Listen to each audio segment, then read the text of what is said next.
자, 오늘 우리가 들여다볼 이야기는요, 눈에 보이지도 않는 전쟁에 대한 겁니다. 이게 그냥 전쟁이 아니고요, 바이러스보다도 작은 세상에서 인류 기술의 미래 전체를 걸고 벌어지는 정말 어마어마한 싸움이죠. 지금부터 그 전쟁의 한복판으로 들어가 보겠습니다. 이게 무슨 SF 영화 얘기 같죠? 근데 아닙니다. 실제로 지금 세계 기술 대기업들 사이에서 벌어지고 있는 수조 원짜리 현실이에요. 이 싸움의 핵심에는 딱 하나가 있습니다.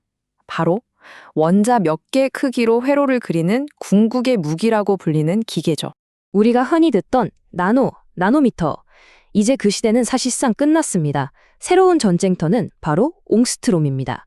1나노미터의 10분의 1 크기죠.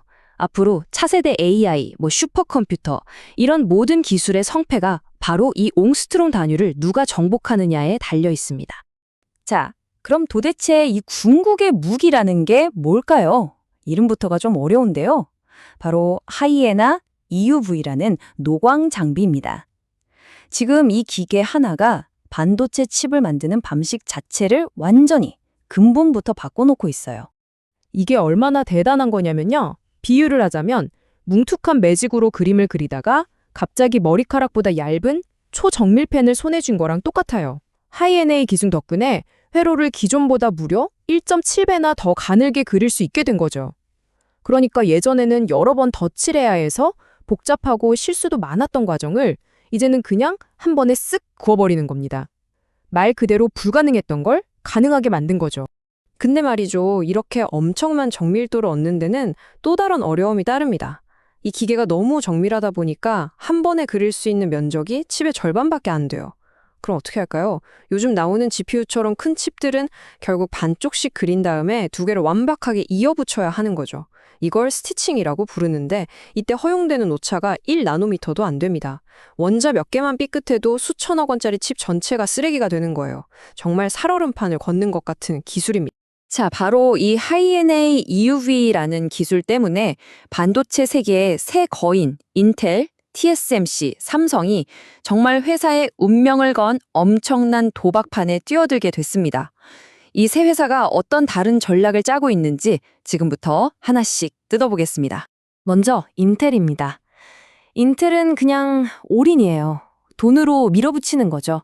장비를 만드는 ASML의 초기 물량을 거의 다 싹쓸이 했습니다. 이걸로 누구보다 먼저 양산을 시작해서 기계적으로 이기겠다는 거예요. 우리가 제일 먼저 되니까 우리한테 와라. 이렇게 마이크로소프트나 아마존 같은 큰 손들을 유혹하려는 거죠. 반면에 지금 1등인 TSMC는 어떨까요? 여기는 아주 느긋합니다.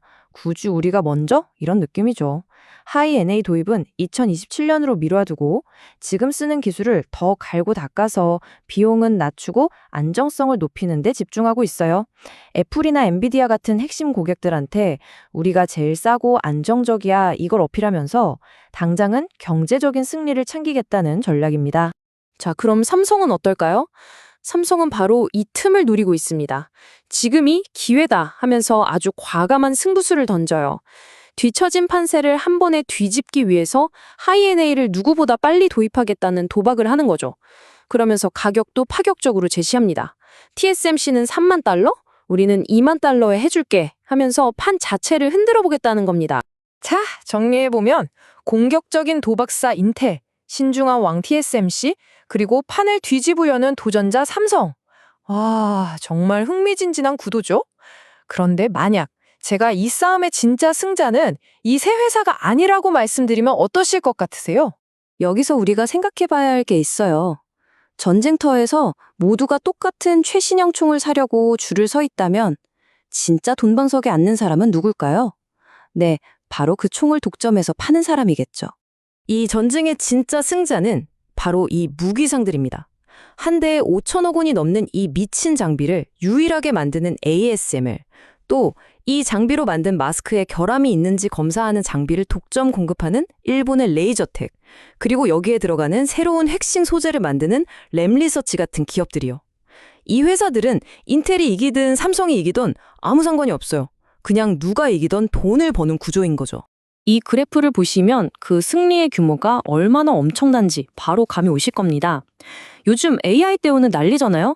그 AI 칩을 만들려고 다들 장비를 사들이니까 반도체 장비 시장이 2025년 1255억 달러에서 불과 1년 뒤인 2026년에는 1450억 달러로 와, 1년 만에 거의 200억 달러, 우리 돈으로 27조 원이 넘는 시장이 더 커지는 겁니다.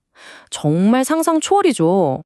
자, 그럼 이 거대한 전쟁 속에서 우리 한국 기업들한테는 어떤 기회가 있을까요? 이 상황이 어떻게 보면 정말 절호의 기회가 될 수 있습니다. 이 치열한 장비 경쟁이 역설적으로 우리나라의 소재, 부품, 장비, 이른바 소부장 기업들에게는 엄청난 성장의 발판이 되고 있거든요. 특히 삼성이 이 기회에 국산 공급망을 탄탄하게 만들려고 하면서 더 그렇죠.